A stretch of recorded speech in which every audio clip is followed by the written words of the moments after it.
So no concrete ideas. No concrete ideas. Well, I do have to close on a condo that I bought a couple of years ago.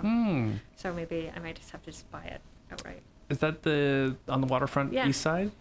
Yeah. Okay, can you explain why you bought a condo? Because that's so different than anything else you've bought. Yeah, we had never bought a condo before, and in fact, I always thought condos were kind of stupid because how could you make them work financially? Yeah. But I liked it because it was a pre-construction condo and because the runway was really long.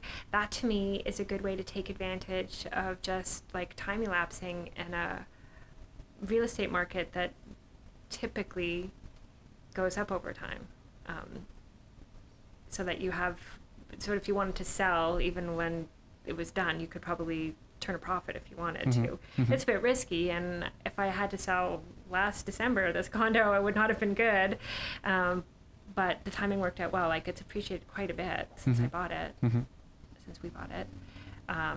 Do you know if you could assign it? Could you assign it today if you wanted to? I can assign it now because the roof is on. So the assignment clause is all about sort of the degree in which the building is complete. But I bought that because it became clearer and clearer to me, especially as my kids were getting older, that they're not going to ever afford to buy a place in Toronto. So this to me feels like an investment in my kids' future, like directly helping them buy a place or a place that they can use, or even somewhere where we could downsize to later. So why can't you just let your kids figure it out themselves? I think that's what the majority of parents are doing. They will, but this will also be in our sphere, right? So eventually that will be helpful. Because, for example, like in my experience, I grew up in Markham, right? And like none of my friends I grew up with live in Markham. They live much further out, like live Georgetown, Stouffville, Bowmanville, right? They live much further from the city, right? Because unless someone took action at some point, you have to move further away. Driving for affordability, I think is the term, right? But you decide to potentially hedge for yourself for something you might want to live in later, or for your kids. How many did you buy? Do you buy one for each? You bought 4?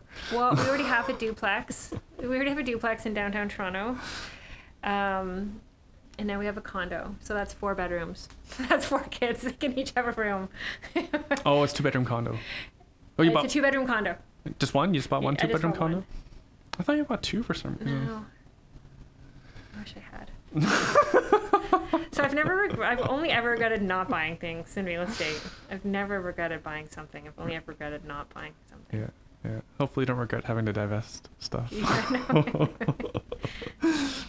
So, for anyone who hasn't bought a condo before, what was the structure like? Like, did you have to put some money down up front? Yeah, and again, I like that because I think the first down payment was small. It was 5%.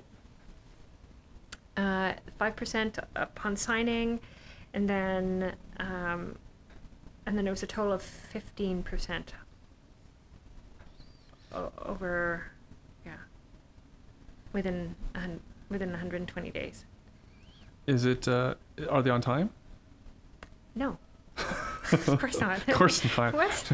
There has been this whole pandemic. But thing. again, that's been good. I think that's been good for us. Yeah. The market. Yeah. No, that's been good. Material I think that's costs. been good for us. But it's funny. My realtor who sold me the condo called me and said, "I have a buyer if you want to sell it."